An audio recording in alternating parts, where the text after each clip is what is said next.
Howdy y'all, it's Seth, and today we are doing a different type of outdoor review. Not camping, not hiking, but I bought myself a mini Chinese excavator. Let's play. Oh, I should also mention I have no idea what I'm doing. None whatsoever. Hey, sorry to interrupt, it's me from the future. Did you catch that guy's sweet, childlike, innocent optimism? Full of hope and splendor about his new toy? Well, I'll tell you what, enjoy the video where he rides around on that thing and does a little digging and some dirt pushing, and I'll be back to give you the real story on a cheap Chinese excavator when that's done. So this bad boy is the NW-12 from AHM. I'll actually put a link to their website below. This is not an affiliate link or anything. I don't get a commission. I paid full price for this thing. Free shipping at the time, so I don't know if they're still doing that. It did come mostly assembled. I just had to throw that canopy on it with a couple hex screws, and we're allegedly good to go. So we're going to fire this up. I did move it from the loading crate in my driveway to my backyard, and that's about all I've done. Again, I have no idea how to use this. It's not labeled. Like, let me show you. Let me turn this around.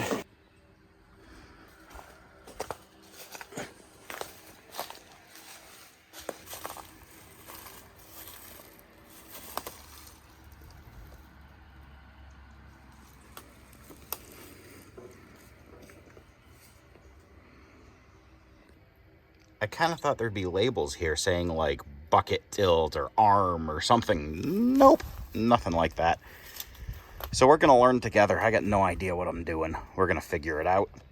Also, this did come with 6 implements. The tooth bucket was attached, but it came with some other things as well. And yeah, that's dirty. It's been sitting in my backyard for like 6 weeks. I've been wanting to get out there, but I've been a busy man. But we are going to play with this thing real soon. All right, so we are still cleaning up from Hurricane Helene, and today's project is to clear out some of the brush around the fire burn area so that I don't start a forest fire. And then I'm going to dig that a little, get some airflow going under there so I can burn again today, and just move some stuff around, clear out a little vegetation. Mostly we're just playing so we can see how to use this. Today is a learning day, and my wife said safety first. She's smarter than I am, so we're rocking the totally awesome hard hat. Yeah, buddy.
All right, as you likely imagine, there's a bit of a learning curve to this thing, especially having, honestly, never driven one a day in my life.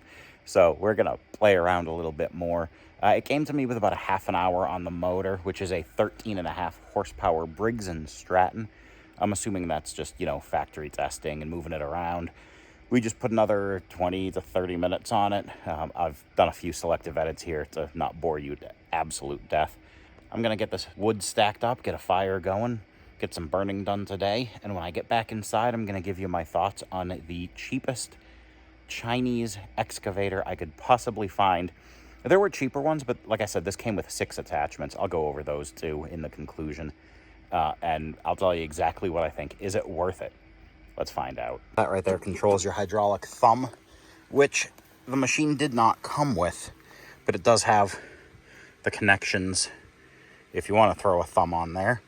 It did come with a bunch of other things, including a grapple, so I didn't really need the thumb. Now, one of my complaints is that this pretty much came in a wooden box with very minimal bubble wrap around some things. And all the paint, in many, many places you can see, is just worn or chipped from, likely just from sitting in a warehouse and then rubbing against itself in transit. So, you're ordering a new machine. This is new, but you're getting something that's a little beat up. Look at that. And then, if you saw the implements, you see they were just thrown in a box. How you see them is how they came. I unwrapped nothing. This is just a little bit of rust water. I had this outside before I could use it, and my tarp blew off, and we got a little rain. But, I mean, not bad for a mini excavator, first time use. I'll show you here. The seat lifts up. I'm sure some of you want to see it.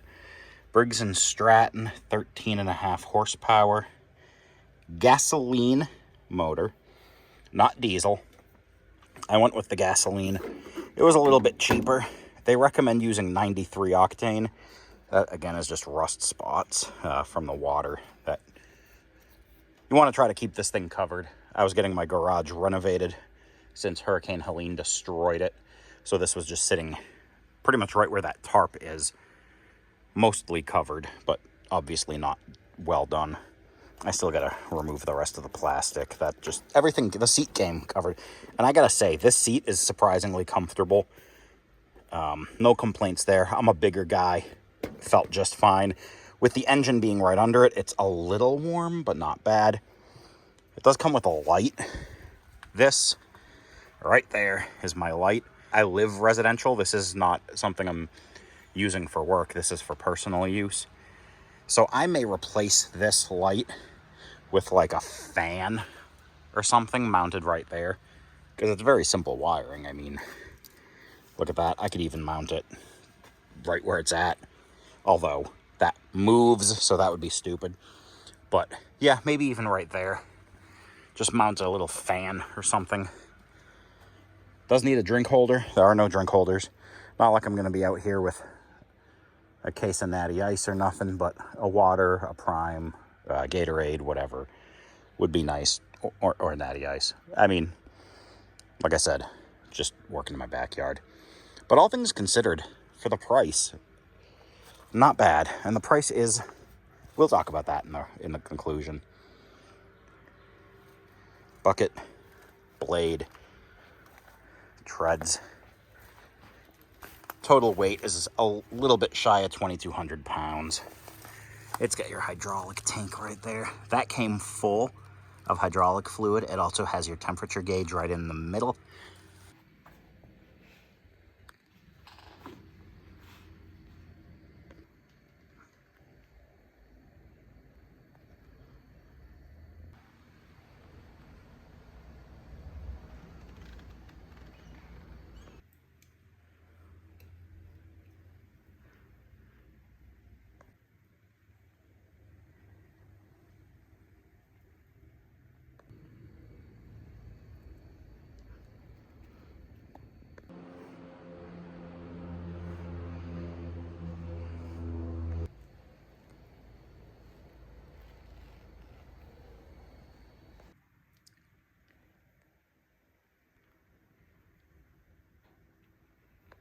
Okay, terrible lighting, beautiful subject, but it doesn't matter. Here's the real deal. Here's what you don't know when you buy a mini Chinese excavator, having never driven or used anything like that before a day in your life. It comes to you full of garbage. And I mean that in the nicest way possible. If you're going to buy one, I do strongly recommend buying direct from a dealer near you, because likely they've already taken it, changed out all the cheap hydraulic fluid, done an oil change, removed the metal from the hydraulic tank, tightened the fittings, greased the zerks. Yeah, I learned what a zerk is. They've likely done all of that for you before letting you take it home. When you buy it in a shipping crate, none of that is done. I bought myself a project. I had to change out all the hydraulic oil, from the cheap hydraulic oil that was in there to some really good stuff. I had to do an oil change. I had to drop a magnet on the inside of my hydraulic tank to suck metal shavings to it. These are the things they tell you when you join the Facebook group, when you want to post a cool picture of, hey, check me out on my mini excavator. And what really happens is everybody tells you, okay, you bought one of these things, here's a list of 30 things you have to do before you ever even turn it on. So I'm going to post that list. I'm in a few of these Facebook groups where we talk about our machines. I'm going to post those lists probably like side by side, lengthwise, right like here. One more thing I'm going to say, that bad boy gets hot. And I don't mean like a little bit warm on a hot day. I mean like burn your butt, boiling gas hot. Okay, I haven't had boiling gas, but some people in the Facebook group have. So they strongly recommend aftermarket fans, maybe one on each side, one sucking air in and one blowing air out. So that's on my to-do list. That said, my cost for that machine and 6 implements was $7,000, and that included free shipping. It did not include forklift unloading. I did have to pay extra $500 to get it actually off the truck. So there's a little bit of a, I think most people buying these don't have forklifts kicking around. And if you do, you probably had to pay $500 to get that off a truck once upon a time. Anyway, so $7,500 all in. I'm sure the price is going up. There's tariff talk, and it's a Chinese metal import, so there's probably some price increases. But I'm going to link to the exact unit I have down below and the company. As far as communication from the company, absolutely awesome. They are based in California. Shipping, this thing got to me in a week or maybe 5 days. It came from California, so this thing came fast. It just came freight. It came in a big wooden box that took me forever to break down and burn, and then I had to basically start going through everything step by step and change the oil and the hydraulic fluid and tighten all the bolts and realize that maybe a bolt or two were missing, and then just go down the whole list. So there's a lot you have to do before you should be using this thing. So I'm now at about 4 hours on it, and I've done a lot of work. Is there somebody locally I probably could have hired to do that? Yeah, but I kind of like being self-reliant, self-sufficient, so I taught myself through YouTube how to do it all, and I've done it, and I'll teach myself how to mount those fans too so that I can keep the compartment a little bit cooler. I'm also going to add a muffler onto the little engine output. They call it a muffler, but it's this sadly, so that the heat can kind of come out of the unit. It's going to extend beyond the cage, so we can kind of keep some heat moving on out. Other than that, I could have bought an American-made one for 3 times the price. I would have loved to have bought American, but I'm a guy on a budget. I mean, if like 10 million of you watch this video, I can afford one, but until then, not so much. Thank you so much for watching. I'll see you on the next one. Back to more hiking and camping gear. I've got a lot of camping gear reviews coming up real soon, so stay tuned for those. I'm going to use this mini excavator to build an outdoor studio, so I'm not always in my driveway. I'm going to build basically a one-man campsite in the woods where I can do reviews and stuff and actually set up tents and not look like a total weirdo, just look like a homeless guy in the woods. But doesn't really matter. Thank you so much for watching. I will see you on the next one. Until then, happy trails.